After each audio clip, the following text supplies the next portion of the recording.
Well, exactly. We still have chaos and confusion. The chaos and confusion has been going on for months and months now. And, the summit, the EU Council summit on Thursday is, in my own personal opinion, it's probably not going to solve anything. There's going to have to be an emergency summit held. And what we're going to probably see continuing there is, this increased polarization, not just amongst British voters, but between the British side, the government led by Prime Minister Boris Johnson, and also the European Union side led by Michel Barnier. And so this chaos and confusion right now really means that I would say that all options are on the table. We did hear Johnson again ruled out the likelihood of a second referendum taking place. But right now, in my personal opinion, I think the most likely scenario is actually not a no-deal Brexit, but rather an extension. But that extension, to Article 50 could do even greater damage for Britain as a whole, but also the Conservative Parliamentary Party. So, of course, that hasn't happened yet, but I think we've all got to be on the lookout for a potential extension taking place on the horizon.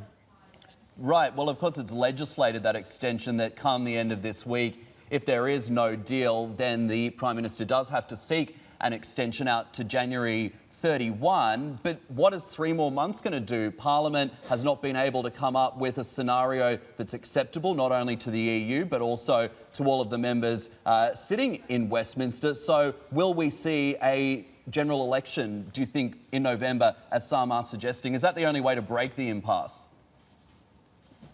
Exactly. That's a great point that you just raised. I think a general election probably now would be the only way to decisively solve this outcome for British voters, and also to get a new parliament in, and then to try and go back and, to either, to have that referendum. So the general election, yes, it could solve it. But on the other hand, we could have more polarization, because the Labour Party are divided at the moment under Jeremy Corbyn. There are talks about a coup taking place, and Corbyn, being replaced there. And the Conservative Party as well is really divided. I mean, the speech yesterday the Queen's speech yesterday that the Queen outlined on behalf of the government really shows, many right-wing proposals here.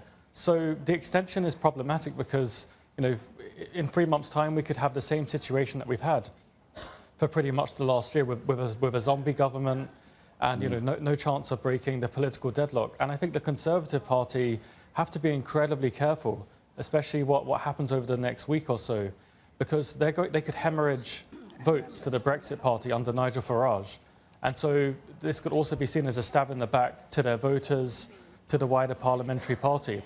And the only thing really stopping the Brexit Party right now in British politics from becoming a main force is the electoral system. Because, of course, at the European Parliament election back in May, they did incredibly well because proportional representation really enables them to do much better than the first-past-the-post electoral system. So, the emergency summit could also take place, but in my mind, it's very unlikely that, the EU leaders and also Boris Johnson can solve this decisively, and even by the 31st of October. Hey everybody, it's Hadley Gamble from our new CNBC Middle East Bureau in Abu Dhabi. Thanks for stopping by. Now, to watch more, you can try one of the videos that just popped up on your screen. And don't forget to subscribe.